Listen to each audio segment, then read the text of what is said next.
बिस्मिल्लाहिर्रहमानिर्रहीम। अस्सलामुअलैकुम दोस्तों, तो क्या हाल है आपके? उम्मीद है सब खैरियत से होंगे। आज का आपने थंबनेल जरूर देख लिया होगा। उस थंबनेल में की जो हेडिंग है, वो जो मेरी फोटो है, वो आपको बहुत पसंद आ रही होगी। Pakistan education system, medical, MDCAT, medical जाओ, बैंकिंग जाओ, इंजीनियर जाओ, जहाँ मर्जी जाने चले जाओ, सिर्फ और सिर्फ मेडिकल फील्ड में।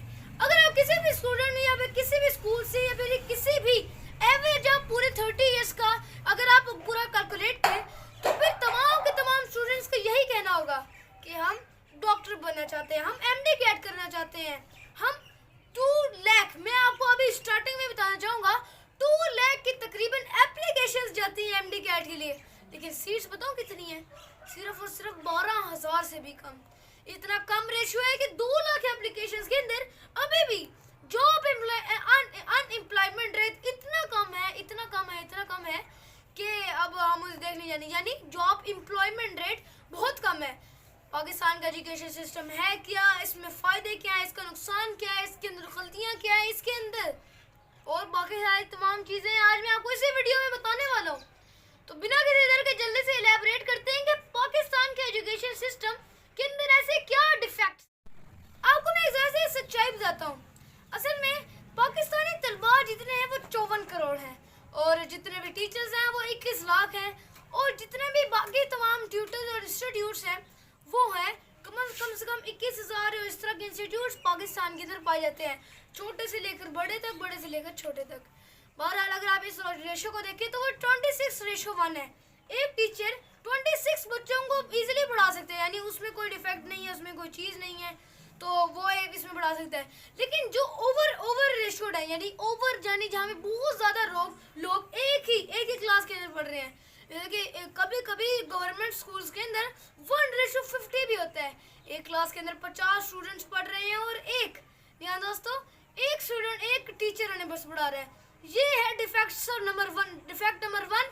रेशियो बिल्कुल भी ठीक नहीं है, और जॉब एम्प्लॉयमेंट रेट कम होना डिफेक्ट नंबर 2 है पाकिस्तान एजुकेशन सिस्टम में।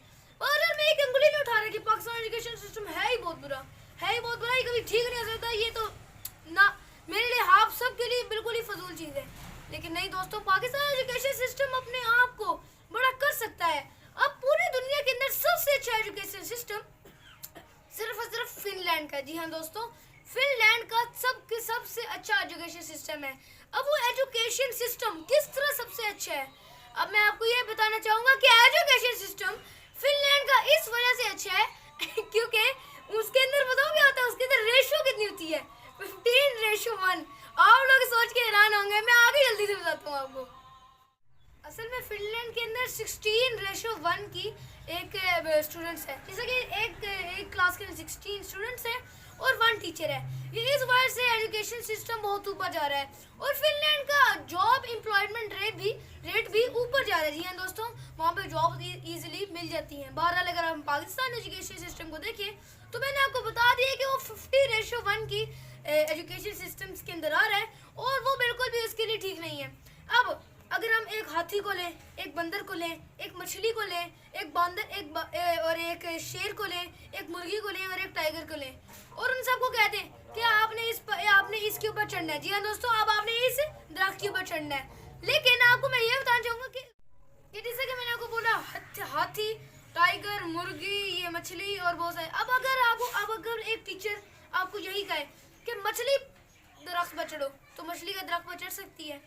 दोस्तों, यही पाकिस्तान एजुकेशन सिस्टम का हाल है। एक टीचर वो एक सारा सिलेबस उसी को पढ़ा रहा है। कुछ बच्चों के अंदर इतना टैलेंट नहीं होता, जैसा कि एक होते हैं एवरेज बच्चे, एक होते हैं नॉर्मल बच्चे, और एक होते हैं एक्स्ट्रा ऑर्डिनरी बच्चे, और एक होता है ऑर्डिनरी, और एक एक्स्ट्रा ऑर्डिनरी, और एक एवरेज। तो दोस्तों, एवरेज स्टूडेंट्स की लाइफ बिल्कुल ऐसे ही है। उन्हें डांट खानी पड़ती है, एक ही सिलेबस पढ़ाया जा रहा है, एक ही चीज़ कराई जा रही है। हर स्टूडेंट को किसी और सब्जेक्ट में देने का मौका ही नहीं मिल रहा, किसी और सब्जेक्ट में वेरियस फील्ड काम करने का मौका ही नहीं मिल रहा। दोस्तों, अगर मेरी बात, तो मेरे पास बहुत सारी क्वालिटीज़ हैं, मेरे पास बहुत सारी अच्छी चीज़ें हैं, लेकिन मैं इस पाकिस्तान एजुकेशन सिस्टम के अंदर रहकर ये सारी चीज़ें क्वालिफाई नहीं कर पा रहा, क्योंकि सिर्फ और सिर्फ हमारा एजुकेशन सिस्टम बिल्कुल ख़राब है। ये इस चीज़ की वजाहत है। अब मैं बहुत सारी फील्ड्स के अंदर काम कर सकता हूँ, ये जैसे कि ये फील्ड हो, ये फील्ड हो, या ये फील्ड हो, इन तमाम के तमाम फील्ड्स के अंदर मैं काम कर सकता हूँ, लेकिन हमारा एजुकेशन सिस्टम जो है ना, एजुकेशन सिस्टम, वो कभी भी हमें ये काम नहीं करने देगा। तो जिस तरह के बच्चे के पास कोई इस तरह कोई टैलेंट नहीं, जैसे कि वो पढ़ाई में बिल्कुल अच्छा नहीं है, लेकिन शायद वो किसी स्पोर्ट्स में अच्छा हो, मेरा कोई भाई हो वो किसी स्पोर्ट्स में अच्छा हो और वो उसे क्वालिफाई न करने का मिले, ये एजुकेशन सिस्टम है पाकिस्तान का। अब दोस्तों, किसी बच्चे के पास टैलेंट नहीं है पढ़ने का, उसे किसी और चीज़ में आना चाहिए, और अगर वो उस चीज़ में उभर जाए तो वो पाकिस्तान का नाम रोशन करेगा। लेकिन पाकिस्तान एजुकेशन एक चीज़ पर गौर करता है, सिलेबस तो वही पढ़ना भाई, और कुछ नहीं करना, इससे रिलेटेड कुछ नहीं करना, बाहर कुछ नहीं जाना, इधर कुछ नहीं देखना, जो चीज़ कहा गई है वही पढ़ना है। ये चीज़ बिल्कुल ही गलत है। दूसरों को क्वालिफाई करने दो, वेरियस फील्ड्स में काम करने दो। मैं भी मानता हूँ कि एक ही सब्जेक्ट के अंदर बंदा क्वालिफाई कर सकता है, लेकिन जो उसका पैशन है, अपने पैशन को ढूंढो। एल्बर्ट आइंस्टाइन ने भी कहा था कि कोई बच्चा गवारा नहीं पैदा होता, कोई बच्चा, हमेशा सारे बच्चे स्मार्ट और जीनियस पैदा होते हैं, लेकिन वो उसके माँ बाप की होती है कि वो तरबियत कैसे करती है, फिर उसके असातिज़ा की होती है, या उसके शहर के इकोसिस्टम या एजुकेशन सिस्टम के ऊपर बेस्ड होता है। तो दोस्तों, ये थी पाकिस्तान एजुकेशन सिस्टम की दर्दनाक कहानी जो मैंने आपको सुना दी। बच्चों को कितना सफ़र करना पड़ रहा है। अगर हम कुरान पाक के हवाले से देखें कि सब मुसलमान भाई भाई हैं, तो एक क्लासेस वाले सिस्टम क्यों? अगर हमने हर चीज़ अंग्रेज़ों की अपना ली है, तो कम से कम उनका एजुकेशन सिस्टम तो अपना ले। 1 2 3 4 5 6 7 8 9 10 तमाम क्लासेस को एक दूसरे से ऊपर दर्जा दिया जाता है, और ये चीज़ बिल्कुल भी खिलाफ है कुरान पाक की तालीम से। ज़्यादा से ज़्यादा लाइक करें, शेयर करें, सब्सक्राइब करना कभी ना भूलिएगा, और वो जो बेल आइकन है वो तो आपके लिए सबसे ज़रूरी है, उसी को जल्दी से दबा दिया करें ताकि आपको रेगुलर नोटिफिकेशन मिलते रहे। दोस्तों, पाकिस्तान एजुकेशन सिस्टम मेरे लिहाज से बिल्कुल भी ठीक नहीं है। पाकिस्तान एजुकेशन सिस्टम को बदलना होगा। अगर पाकिस्तान को नए सितारे उभारने हैं तो एजुकेशन सिस्टम को सबसे पहले बदलना होगा। अगर आप चाहते हैं कि अगर मैं प्राइम मिनिस्टर बन गया तो क्या उनसे मैं इकदाम उठाऊंगा, तो उस वीडियो के लिए आप नीचे कमेंट कर सकते हैं। वीडियो अच्छी लगे तो इसे लाइक कीजिएगा। मेरा मोटो, नई नॉलेज, नया वीडियो, नया कंटेंट। अल्लाह।